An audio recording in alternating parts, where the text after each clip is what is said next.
ಮದುವೆ ಆದ ಹೆಣ್ಮಕ್ಳಿಗೆ ಜಾಸ್ತಿ ನೋವು ಗೊತ್ತಾಗೋದು.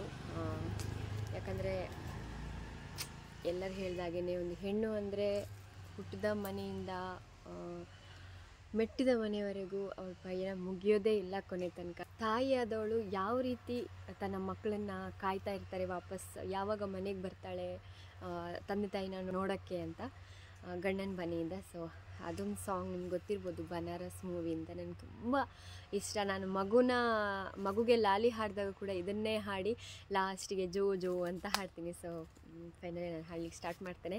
ತಪ್ಪಿದರೆ ಕ್ಷಮಿಸ್ಬಿಡಿ, ಯಾರಿಗಾದರೂ ಈ ಸಾಂಗಿಂದ ಹರ್ಟ್ ಆದರೆ ಕ್ಷಮಿಸ್ಬಿಡಿ. ಆನಂತರ ಎಲ್ಲಾದರೂ ನಂದು ಹಾಡುವಾಗ ಹೋಗ್ತಾ ಬರ್ತಾ ಇರ್ತಾರೆ, ಹಾಡುವಾಗ ಲಿರಿಕ್ಸ್ ಅಥವಾ ಏನಾದರೂ ಒಂದು ಸಂತಿ, ನಿಮಗೆಲ್ಲ ಜಾಸ್ತಿ ಸಂಗೀತ ಗೊತ್ತಿರುತ್ತೆ, ನನಗೆ ಸಂಗೀತ ಅಷ್ಟೊಂದು ಜ್ಞಾನ ಇಲ್ಲ, ಸ್ವಲ್ಪ ಇದೆ ಅಷ್ಟೇ. ಸ್ವಲ್ಪ ಅಂದರೆ ಇಷ್ಟು ಜ್ಞಾನ ಇದೆ. ಸೊ ಯಾರಿಗಾದರೂ ಹರ್ಟ್ ಆಗಿದ್ದರೆ ದಯವಿಟ್ಟು ಕ್ಷಮಿಸ್ಬಿಡಿ ಅಂತ ಹೇಳ್ತಾ, ಓಕೆ.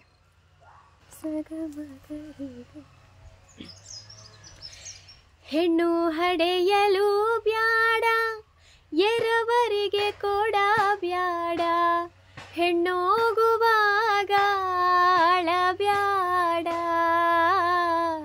ಹೆಣ್ಣೋಗುವಾಗ ಅಳಬ್ಯಾಡ, ಹಡೆದವ್ವ ಸಿಟ್ಟಾಗಿ ಶಿವನ ಬೈಬ್ಯಾಡ, ಬ್ಯಾಸಾಗಿ ದಿವಸಾಕೆ ಬೇವಿನ ಮರ ತಂಪು,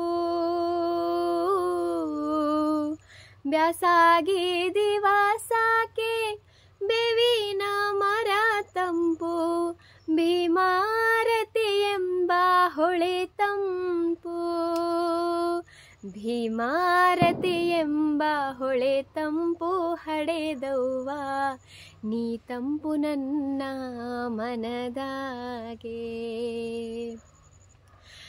ಹೆಣ್ಣಾಗಿ ಹುಟ್ಟೋಕ್ಕಿಂತ ಮಣ್ಣಾಗಿ ಹುಟ್ಟಿದರೆ, ಮಣ್ಣಿನ ಮೇಲೊಂದು ಮರವಾಗಿ,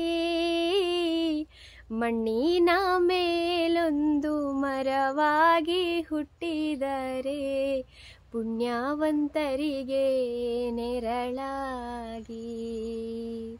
ಲಲ ಲಾಲ ಲಾಲ ಲಲ ಲಾಲ, ಕಾಸಿಗೆ ಹೋಗೋಕೆ ಎಸೊಂದು ದಿನ ಬೇಕು, ತಾಸೊತ್ತಿನ ಹಾದಿ ತವರೂರು, ತಾಸೊತ್ತಿನ ಹಾದಿ ತವರೂರು, ಮನೆಯಾಗೆ ಕಾದು ಕುಂತಾಳೆ ನನ್ನವ್ವ, ಜಗಕ್ಕೆಲ್ಲ ಅವಳೇ ಪರದೈವ.